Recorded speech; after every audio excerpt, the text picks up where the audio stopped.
अस्सलाम वालेकुम। आज के हमारे लेक्चर का जो टॉपिक है वो है अमेज़न वर्चुअल असिस्टेंट। अब हम बात करेंगे अमेज़न वर्चुअल असिस्टेंट की। अमेज़न का वर्चुअल असिस्टेंट क्या क्या काम करता है और इसमें किस किस तरीके से पैसे कमाए जा सकते हैं। देखिए, मैं आपको बिल्कुल सिंपल सी बात करता हूँ कि आप एक प्लेटफॉर्म पे कोई चीज़ बेचने जाते हैं या आपने एक शॉप बनाई है और आपने वहाँ पे कुछ चीज़ें रखनी है, बेचनी है, तो आप कौन सी चीज़ें रखेंगे? आप ऐसे तो नहीं रख लेंगे कि जो आपका दिल किया वो आप उठा के ले आएंगे। आप देखेंगे कि जिस एरिया में आपकी शॉप है वहाँ पे किस चीज़ की डिमांड है, वहाँ पे लोग क्या चीज़ खरीदते हैं, वो चीज़ आप अपनी शॉप पे रखेंगे ना। तो इसी तरह हम अमेज़न पर भी वो चीज़ बेचेंगे जो लोग खरीदना चाहते हैं। तो इस चीज़ को कहते हैं प्रोडक्ट हंटिंग, कि प्रोडक्ट तलाश करना कि हमें अमेज़न पर क्या बेचना चाहिए। एक गलतफहमी लोगों को, जो बहुत बड़ी गलतफहमी है, वो ये होती है कि बच्चे ये कहते हैं या इन्वेस्टर्स, हम किसी की भी बात करें, वो ये कहते हैं जी मैं सियालकोट में रहता हूँ तो मेरे शहर में स्पोर्ट्स की प्रोडक्ट्स हैं, मैं स्पोर्ट्स की प्रोडक्ट बेचूंगा। ये बिल्कुल गलत है। आप कहते हैं जी मैं फैसलाबाद में रहता हूँ तो मैं टेक्सटाइल बेचूंगा। ये बिल्कुल गलत है। हम इस तरह नहीं बेच सकते अमेज़न पे। हमें पहले पूरी मार्केट रिसर्च करनी पड़ती है कि अमेज़न पर क्या बिकता है। हम वो बेचेंगे जो गोरे खरीदना चाहते हैं, हम वो नहीं बेचेंगे जो हमारे मुल्क या हमारे शहर में बनता है। हम पहले रिसर्च जब कर लेंगे कि गोरे ये खरीदना चाहते हैं, हाँ बहुत अच्छी बात है, अगर वही प्रोडक्ट अब हमारे मुल्क में बनती है, हाँ तो ये डबल अच्छा हो जाएगा ना कि हम प्रोडक्ट अब अपने मुल्क से बेचेंगे। लेकिन पहली चीज़ जो हमें हमारे पास होगी, जो हम कर रहे होंगे, वो होगी प्रोडक्ट हंटिंग।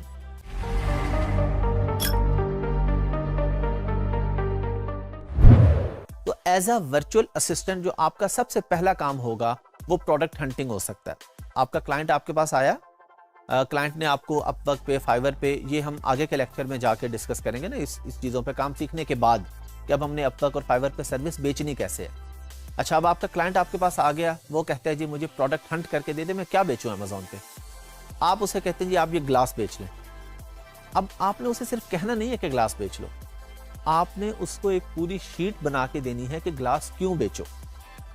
इस ग्लास का, ये अभी आपने घबराना बिल्कुल नहीं है, थोड़े से कुछ टर्म्स ऐसी यूज होंगी, ये अगले लेक्चर में आपको सुपर क्लियर हो जाएंगी जब हम प्रोडक्ट हंटिंग प्रॉपर सीखेंगे। आज हम अभी इंट्रोडक्शन ले रहे हैं ना, जब हम प्रॉपर सीखेंगे तो आप एक एक चीज सीखेंगे, एक एक स्टेप सीखेंगे, कीवर्ड रिसर्च भी आप सीखेंगे, BSR क्या होता है, ये सब चीजें बहुत आसान है। ये आप लोग क्लियर कर लें कि अगर आपको बेसिक इंग्लिश आती है और आप मैट्रिक इंटर पास हैं, बुनियादी आपके पास तालीम है, कंप्यूटर बेसिक से चला लेते हैं, तो आप ये काम आसानी से कर सकते हैं। ट्रस्ट मी, हर बंदा ये काम कर सकते हैं, ये कोई मुश्किल काम नहीं है। शुरू के कुछ लेक्चर्स हो सकता है कुछ लोगों को अजीब या मुश्किल लगे, लेकिन बाद में आपको ऐसा फील नहीं होगा।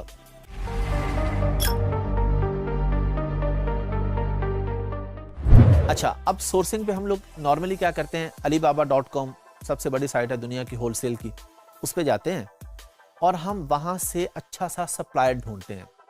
अब सप्लायर वो हमें चाइना से मिल जाए, वो हमें बांग्लादेश से मिल जाए, वो हमें ऑस्ट्रेलिया से मिल जाए, हमें अच्छी प्राइस चाहिए।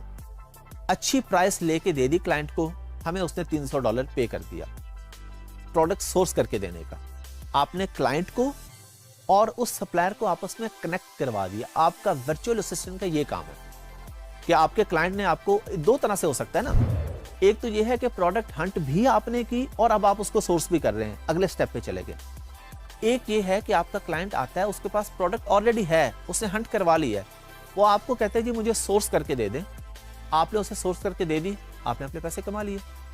फिर इसके बाद इसके अंदर PPC आ जाती है, पे पर क्लिक जिसे कहते हैं। सादा अल्फाज में बताऊं, आप लोग जब फेसबुक यूज कर रहे होते हैं तो आपके सामने स्पॉन्सर ऐड आ जाते हैं, स्पॉन्सर पेज आ जाते हैं जो आपने लाइक भी नहीं किए होते। इसी तरह अमेज़न पर भी होता है, हम अपने प्रोडक्ट पे ऐड चलाते हैं, उसको PPC कहते हैं। फिर हम इसमें लिस्टिंग क्रिएशन सीखेंगे कि लिस्टिंग क्रिएशन क्या होती है। सिंपल सी बात है, आप दराज पे जाके ग्लास लिखें तो सामने जो ग्लास की तस्वीर और साथ जो लिखा है ना, जो लाइनें लिखी होती हैं, उसको हम लिस्टिंग कहते हैं। उसके अंदर टाइटल होता है, फिर उसमें नीचे बुलेट पॉइंट्स होते हैं, फिर डिस्क्रिप्शन का एक बॉक्स होता है नीचे, जो उसकी खुसूसियात लिखी होती है, उसे हम कहते हैं लिस्टिंग। तो लिस्टिंग क्रिएशन भी एक काम है, आप इससे भी पैसे कमा सकते हैं।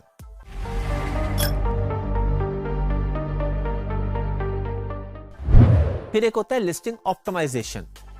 ऑप्टिमाइजेशन ये होती है कि एक बंदा आपके पास आता है, उसकी लिस्टिंग ऑलरेडी बनी हुई है, अब वो कहते हैं जी मेरे पास ऑर्डर्स नहीं आ रहे, तो आप उसकी लिस्टिंग देखते हैं, आप कहते हैं कि इसमें ये मसले हैं, इसको ठीक कर लें तो आपके पास अच्छे ऑर्डर्स आएंगे। फिर इसके अंदर एक चीज आ जाती है कीवर्ड रिसर्च। कीवर्ड रिसर्च करके भी आप पैसे कमा सकते हैं। अच्छा, अब एक बुनियादी सा सवाल ये पैदा होता है, सारे बच्चे ये सवाल पूछते हैं कि जी मैंने काम सीखा, अगर मुझे पूरा काम नहीं आया तो मैं क्या करूंगा। यही मजा है इस कोर्स का कि आपको पूरा काम नहीं आया तो मसले की बात ही नहीं है, जितना आ गया आप उससे भी पैसे कमा सकते हैं। ये जो मैंने आपको चीजें गिनवाई है ना, प्रोडक्ट हंटिंग है, प्रोडक्ट सोर्सिंग है, पीपीसी है, लिस्टिंग ऑप्टिमाइजेशन है, लॉन्च एंड रैंक है, इनमें से आप किसी एक चीज से भी पैसे कमा सकते हैं। फॉर एग्जाम्पल, आप में से किसी की कम्युनिकेशन स्किल्स अच्छी हैं और वो अच्छी बातचीत कर लेता है और अच्छी बातचीत करके प्रोडक्ट की सोर्सिंग बहुत अच्छी कर लेता है, तो वो सिर्फ एक काम करके पैसे कमा सकता है। आप लोग जब फाइवर और अपवर्क पे जब अपने गिग्स बनाते हैं, बिडिंग करते हैं, तो आप वहां पे सिंपली लिखेंगे जी I am expert in product sourcing, तो आप सिर्फ सोर्सिंग का काम पकड़ते रहें और वहां से पैसे कमा लें। किसी को हंटिंग अच्छी लग जाती है, उसे हंटिंग का काम आ जाता है, तो वो सिर्फ हंटिंग करके पैसे कमा सकता है। तो इसमें इस परेशानी की बात नहीं है कि जी मुझे अगर A to Z ना आया, जो हिस्सा आपको आ गया उस हिस्से को पकड़ लें, उसमें एक्सपर्ट हो जाएं और उसी से पैसे कमाना शुरू कर दें।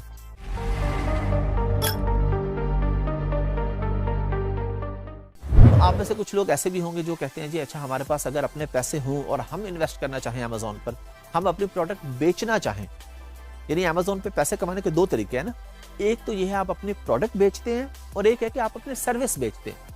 अच्छा, फर्ज करें मैं अपनी प्रोडक्ट बेच रहा हूं और मैं बेच भी रहा हूं काफी सालों से। अब मैं अपनी प्रोडक्ट बेच रहा हूं लेकिन मैं अपने अकाउंट खुद हैंडल नहीं करता। कितना ही अरसा हो गया मैंने अमेज़न खोल के भी नहीं देखता मैं बाज़ दफा अपने अकाउंट्स, क्योंकि मेरा वर्चुअल असिस्टेंट, मेरे पास टीम है, काफी सारे वर्चुअल असिस्टेंट है, वो ये काम देखते हैं। तो यही काम आप लोगों ने करना है कि एक बंदा बेच रहा है और उसके पास टाइम नहीं है या उसके पास स्किल्स नहीं है, कोई भी वजह हो सकती है, मसरूफ आदमी है या उसके और बिजनेसेस है, उसके पास टाइम ही नहीं है, तो वो क्या करेगा, आपको कहेगा जी आप मेरा प्लीज अकाउंट हैंडल कर दें अमेज़न का, मैं आपको पे कर दूंगा। ऑन एन एवरेज एक क्लाइंट आपको $400 पे करता है और आपने उसको डेली के 3 से 4 घंटे देने होते हैं। तो अगर आप फुल टाइम इस काम में आ जाते हैं तो जो अर्निंग पोटेंशियल है इसके अंदर वो $500 से $1000 है। ये मैं आपको रियलिस्टिक बातें कर रहा हूँ। कमाने वाले ऐसे भी फ्रीलांसर्स हैं, ऐसे भी वर्चुअल असिस्टेंट हैं जो 5-5 लाख 10-10 लाख भी कमा रहे हैं, लेकिन बहुत कम है और उनका एक्सपीरियंस हो गया ना, काफी साल गुजर गए हैं। एक जो एवरेज इनकम है वो $500 से $1000 है। तो आप लोगों ने किसी भी तरीके से आप अमेज़न में जब आ जाते हैं, जब VA बन जाते हैं, तो कोई एक सर्विस दे के भी पैसे कमा सकते हैं और A to Z काम करके भी पैसे कमा सकते हैं।